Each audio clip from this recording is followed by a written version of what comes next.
perfect eco.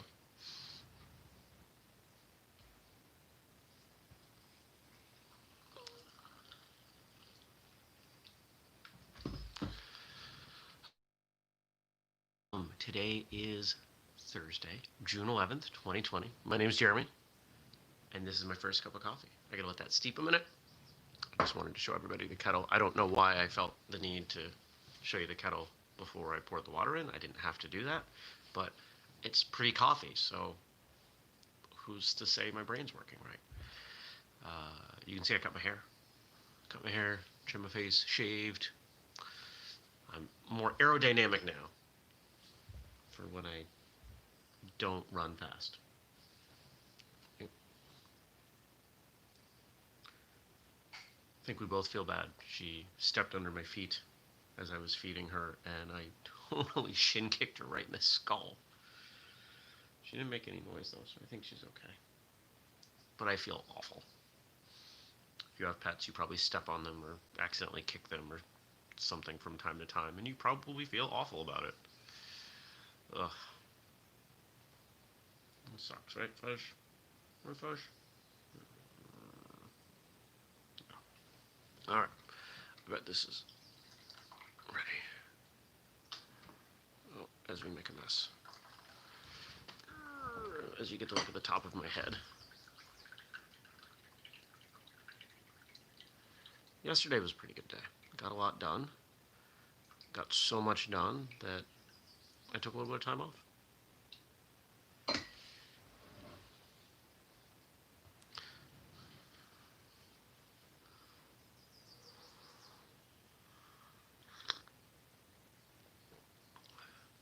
Oh, there we go.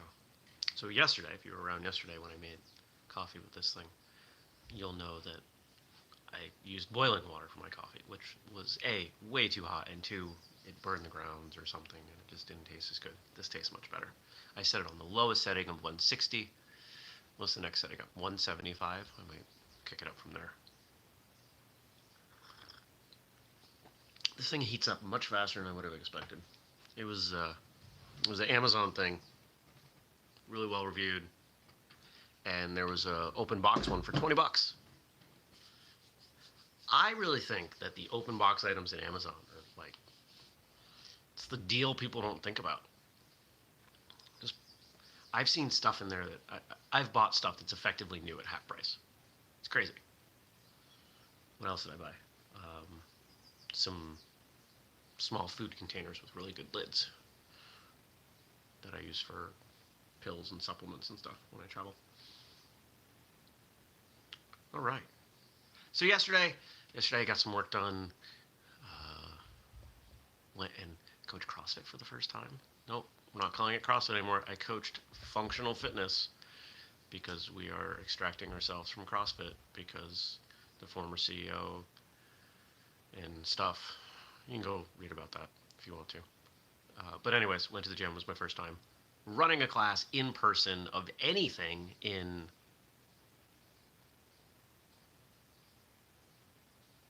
3 months, 10 weeks. I don't know. It was a while. Felt good to be back there. Had to wear a mask, which made it really hard to talk to people and cheer them on from across the room, but we made it work because you do what you can with what you have where you're at, right? What else did I do yesterday? Did the books, did a bunch of email, paid some bills, hung out, relaxed, watched some TV. Put up, oh, you know what else I did? One of the things I'm not going to do is give you a MTV crib style tour of my home because I need to reserve something for me for privacy. But if you were to go into my bedroom, you would see that I have blackout curtains, and they're far enough off the wall that some light comes in around them. Now, I looked at getting brackets that would bring the curtain rod closer, but most curtain rods, apparently people want them 4 to 6 inches away, which is weird to me. But anyway, they were all really expensive. But what I found was those really cheap pleated paper shades they're manual, and 6 of them for like $30. You cut them to fit with a knife. So I bought some of those and put them up, and it made a huge difference. It was dark, and I slept so much better. I think we don't realize how much ambient light impacts our sleep, because the only way you know is when you go somewhere that doesn't have as much light. When I visit my karate teachers in northern Maine, they live out in the middle of nowhere. The only light is the stars or the moon. That's it. And so unless it's a really bright night, I don't even have to shut the curtains. It's just black.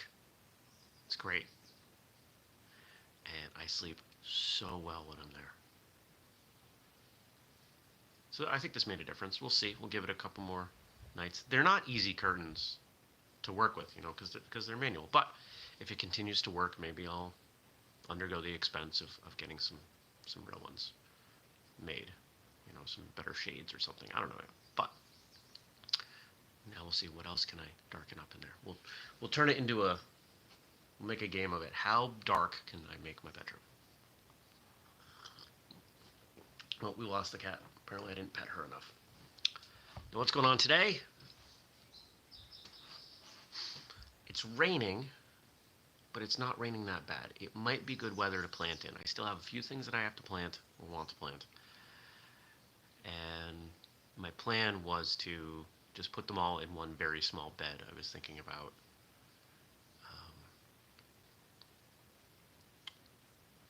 just making like a 4x4, and because I think I have enough soil to make that work. Maybe not. And just planting in there and doing that. We'll see. We'll see if that works. We'll see if I have time to do that. There's a little bit more that can go in the ground. And night before was the second night I'd seen a skunk around. Something got into the neighbor's trash, but I didn't see the skunk on camera this morning, and I think it's because I was at the hardware store over the weekend, and they had something they called repels all, and supposedly will deal with all animals. But so I didn't see the skunk, so knock on wood that the skunk doesn't come back. Now let's see what you all wrote in. If you got something to say, or something to ask me, something for me to respond to, a quote, a question, whatever it is, drop it below. I'll answer it tomorrow. It's the heart of this show, and I appreciate when you all do it. And a special shout out to Frank. Frank, I will resend you that email. I apologize that you did not receive it. And thank you, as always, to Frank for making sure there's stuff for me to respond to. A weapon isn't good or bad. It depends on the person who uses it. Jet Li.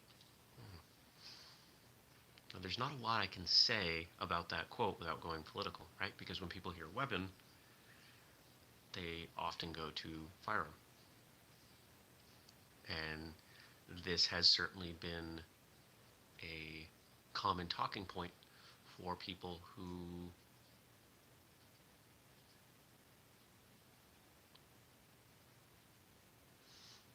I don't know that I'm even going to finish that sentence, because I don't think I can do it without being political. This is something that some people say in support of firearms. But let's take firearms off the table. Let's talk about the tools we have at our disposal as martial artists. Let's talk about our hands, our feet. Let's forget about external weapons for a moment. They can be good or bad. They can be good in the way we use them, but also in the way we use them. They can be good because we're helping ourselves, we're protecting ourselves, our family, people we care about. They can be good because they're training us, they're helping us get better. They can be good because they're the right tool at the right time, but they can also be bad. Because in competition or in training, sometimes the fancier movements are prioritized because you want to show off, or because you just learned a new technique and you really want to find a way to use it, or because you use any technique at the wrong time with the wrong person maybe for the wrong reason. Arrogance or fear, arrogance or anger.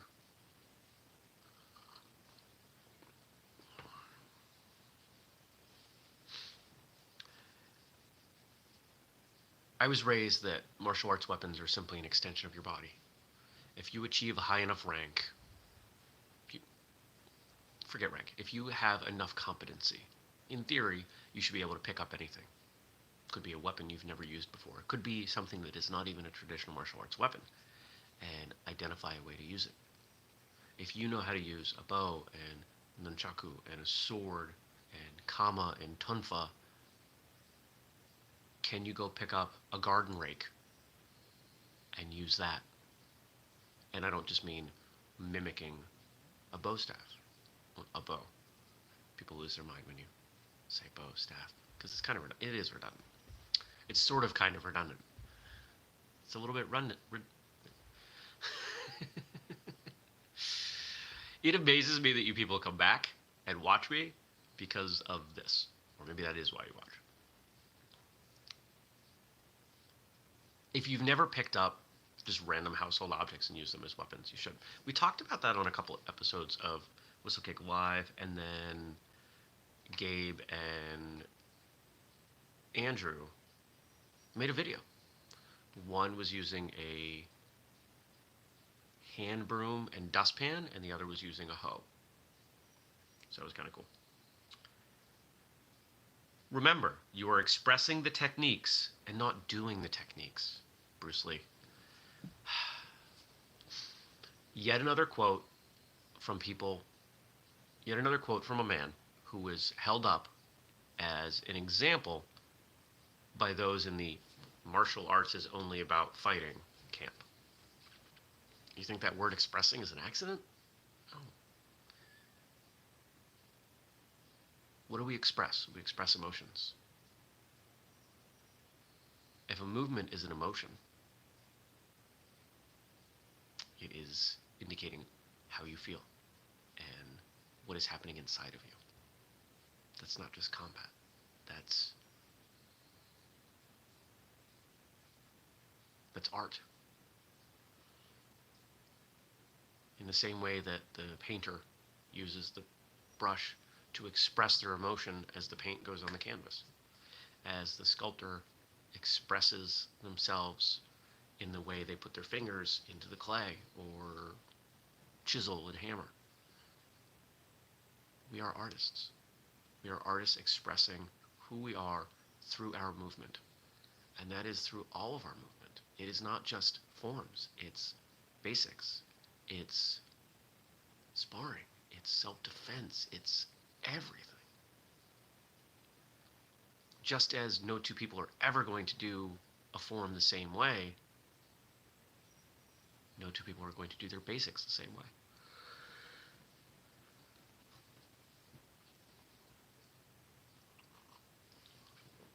You can look at them from a distance and say, that's exactly the same. Show me two people. I will show you how they're slightly different. It might be very nuanced. It might even be different in how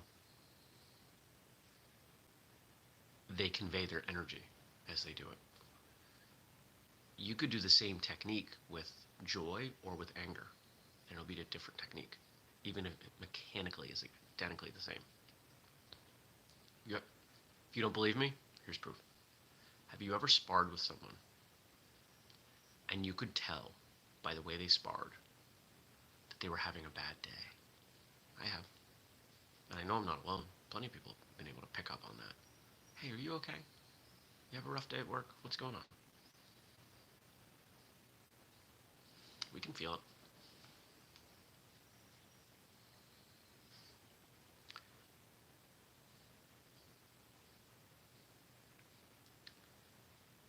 Use only that which works and take it from any place you can find it. Bruce Lee. The quote isn't as popular as the one about discard that which is, keep that which is useful, discard the rest. I forget that exact quote, but you probably know what I'm talking about. Use only that which works and take it from any place you can find it. Just because you learn something outside of... What are you doing? Just trying to turn around in a very small space, and that required me moving my arm. Cattail. Goober. Your instructor is not the only place that you learn. Your instructor is not the only place you learn your martial arts.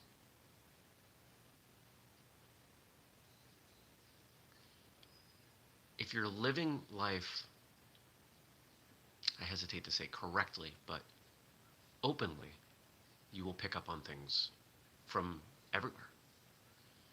Every exchange you have with a person, in and out of your training, should teach you something. Now, maybe it's not something new, but maybe it's reinforcing something old. Maybe it is solidifying your knowledge. Maybe it is one of many steps on a path to a question. There's always value there. But you have to be open to it. You have to be aware of it. You have to be willing.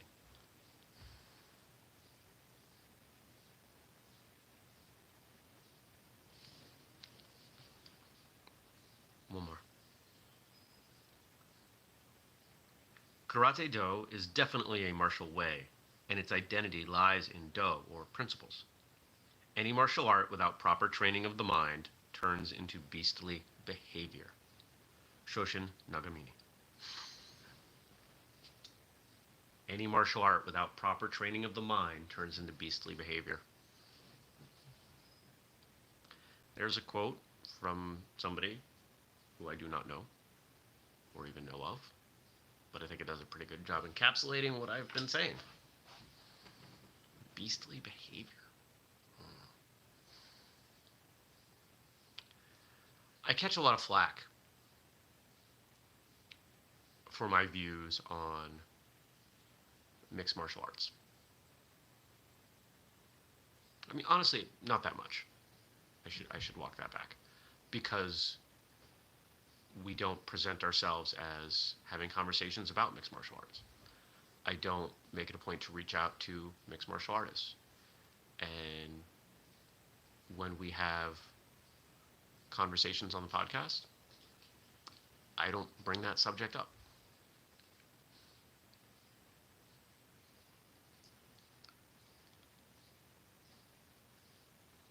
But if you were to show me a random selection of, let's say, 100 people from, I'm going to speak to the US because I understand our culture here. 100 people from random martial arts schools throughout the United States, traditional martial arts schools.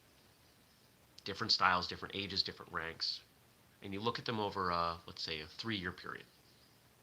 And then you take another random selection of 100 people from different MMA gyms from around the country, different ages, different backgrounds, different experiences.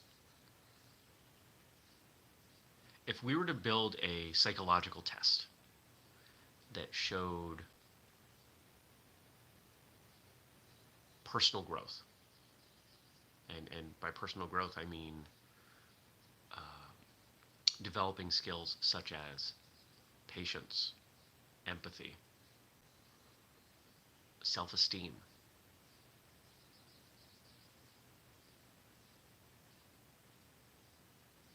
things like that. And you were to test them before and after that 3-year period, I would put, not everything I had, but I would be pretty darn sure that the traditional martial arts group would have more growth. Why? Because traditional martial arts training tends to include more time spent working on those skills. Not only indirectly, but directly.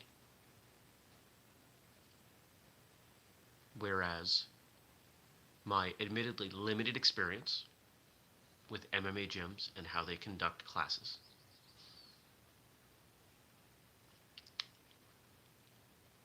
There is far less of that.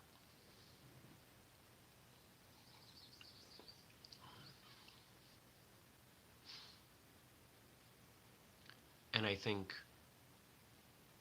that is a shame.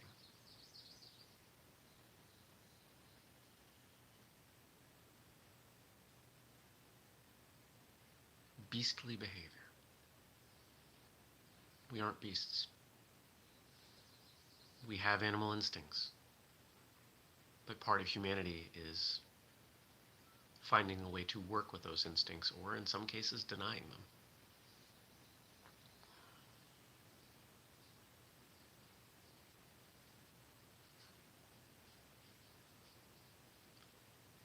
And here we have another episode where I'm leaving thinking more about what's going on. And I appreciate these quotes, the questions, the things that you all write in, because sometimes they do that. They unsettle my mind and give me stuff to consider. One more episode this week. Thanks for joining me. Ask me some questions. Drop some stuff below. Frank's been shouldering the whole load this week. I think all week. I would love to see some more stuff from more of you. So write something in, drop something below, and I will see you back here tomorrow. Now, if you're new, subscribe, turn on notifications. We do this show every weekday, 6:30 a.m. Eastern on YouTube, and catch it later as a podcast as well.